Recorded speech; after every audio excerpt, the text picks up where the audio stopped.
all so young and unskilled in managing big things. They were going on real fast. He started with 2 temples. By the time he came to India, there were nearly 50 centers worldwide. That means dedicated centers where devotees lived and preached Krishna consciousness. And it was an amazing time. We were excited, and we were getting revolutionaries, people who wanted to change the world. His students were not all hippies. There were a lot of people of substance and accomplishment, but spiritually we were all children. And he knew that. He also knew that this was an emergency. However much time he had left, he had to establish the foundation of an international society. And he was very confident that if we follow our principles and maintain our purity, we will be successful. A guru inspires, teaches, tries to set in a positive direction, but ultimately every one of us live out our own religious life. Mistakes can be our best way of learning anything. And Prabhupada knew that there were going to be mistakes. And gradually, as we learned how to distribute Prabhupada's books, money came in. And some people who were salesmen decided, as salesmen sometimes do, stretch the truth a little bit. And people would tell Prabhupada, you know, Prabhupada, they're saying when they distribute a book that the money's going to Bangladesh. And then Prabhupada would say, if that's what you're saying, that's where it has to go. And he said, you need to learn how to get people motivated to buy the book by convincing them how this book will help them. That's the purity of a spiritual salesman. So we were genuinely motivated, but we were a little aggressive.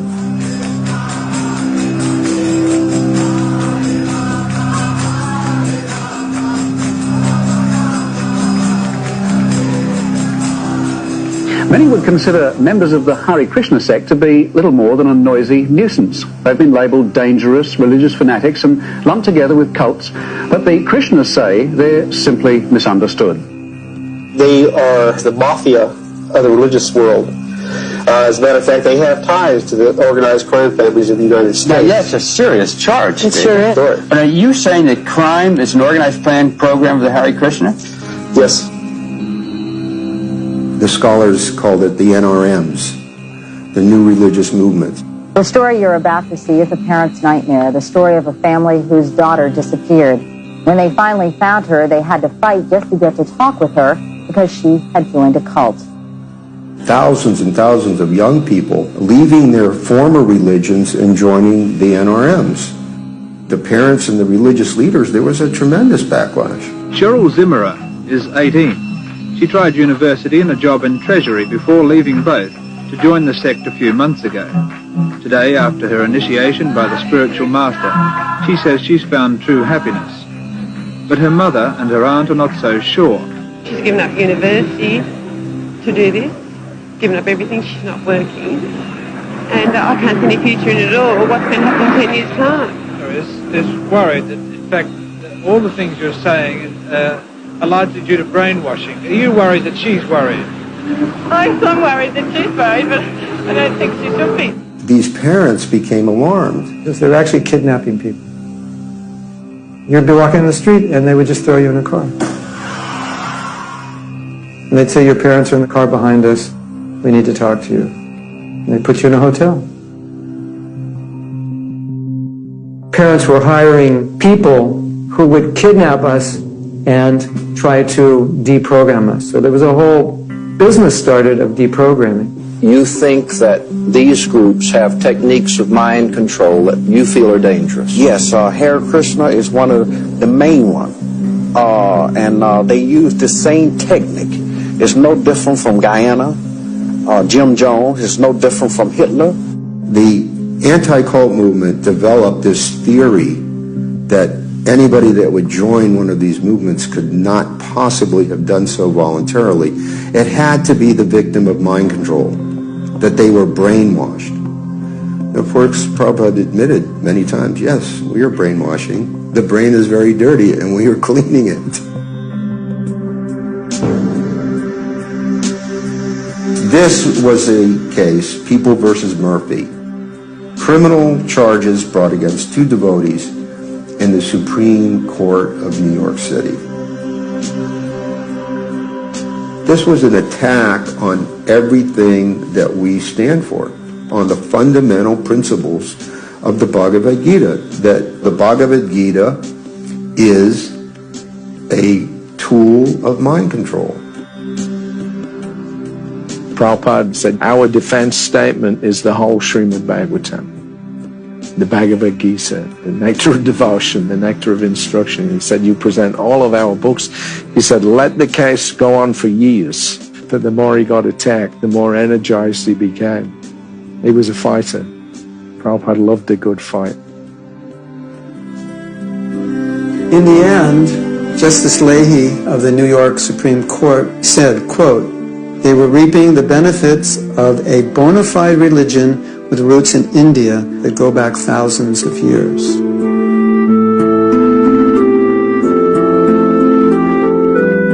We have a right, an absolute right in this country to believe in anything that we want.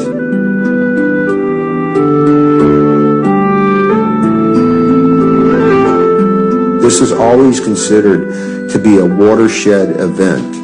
It's mentioned in all the law review articles. It's mentioned in all the articles on the history of the anti-cult movement. It's had an impact all over the country.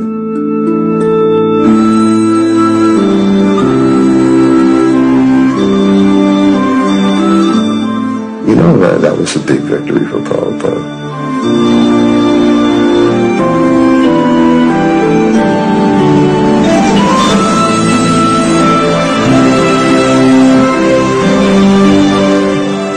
If you kindly become Krishna conscious and chant and dance in ecstasy, emotional love of God, the whole world will follow you and it will be Vaikuntha, there will be no more trouble.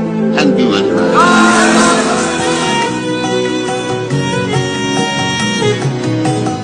Prabhupada believed that Krishna's love would supersede any obstacle. The idea that God's love is more powerful than anything else and that it will come like a tsunami.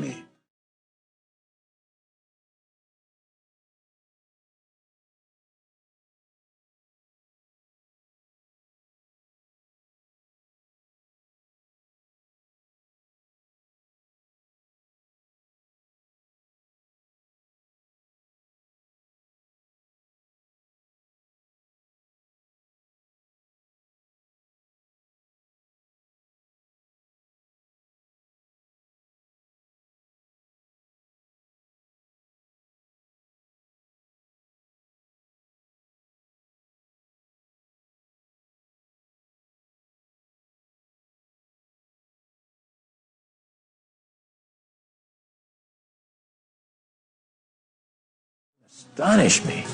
And there was never a moment when I would walk up to his door to go in when I wouldn't just be totally full of excitement, that I never knew what was going to happen the moment I opened that door. Prabhupada was quite unlike any teacher we'd ever known. There was no gap between what he spoke and what he lived. He shared his particular love for his followers and they shared love with each other. That is the heart of what holds his movement together. And that was his last request. If you love me, please work with each other despite differences. My dear boys and girls, my warning is already there. I had a severe heart attack. So, the mission of Chaitanya Mahaprabhu is now in your hand.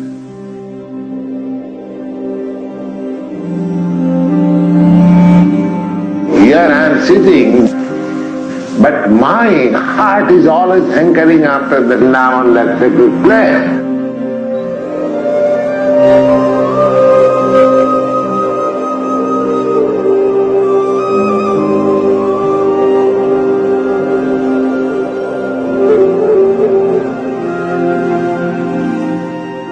Not at all disturbed in his consciousness by the breakdown of his body.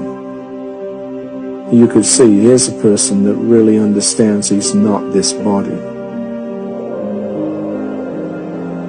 I was there when he was still translating the Bhagavatam 2 weeks before he left the planet.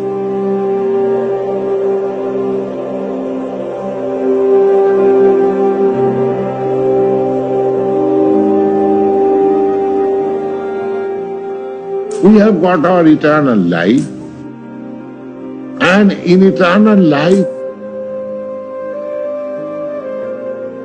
we have got immense measure of freedom, immense measure of power.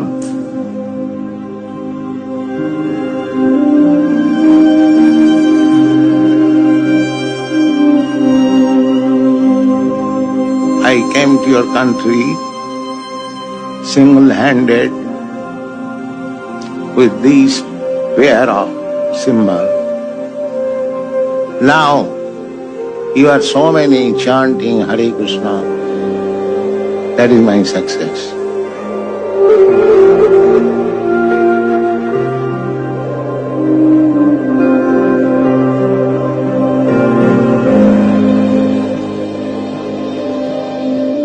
Everything is active, moving by the supreme desire of Krishna.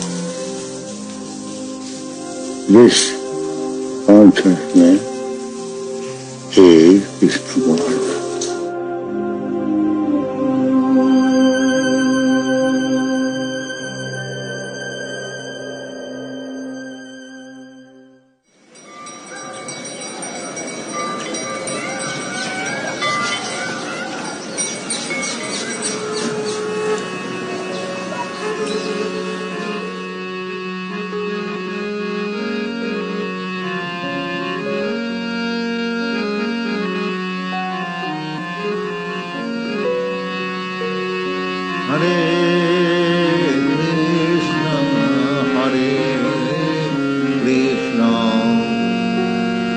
Krishna Krishna, Hare Hare,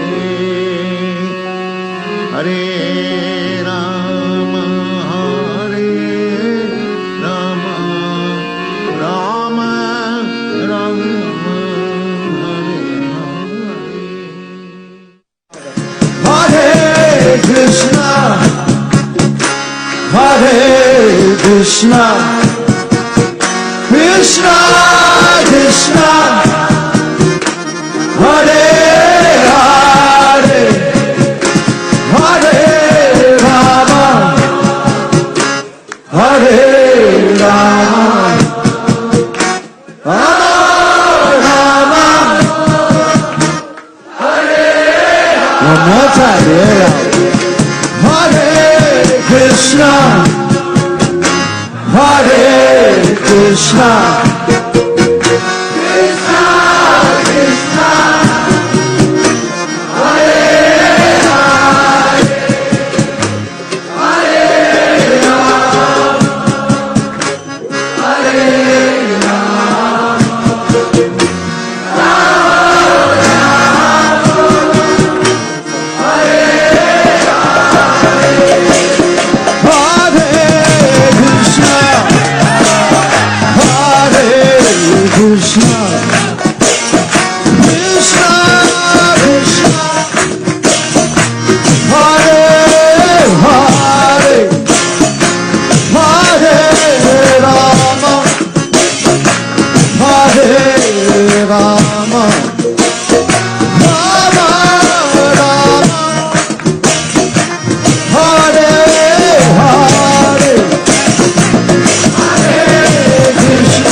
Krishna, Krishna, Krishna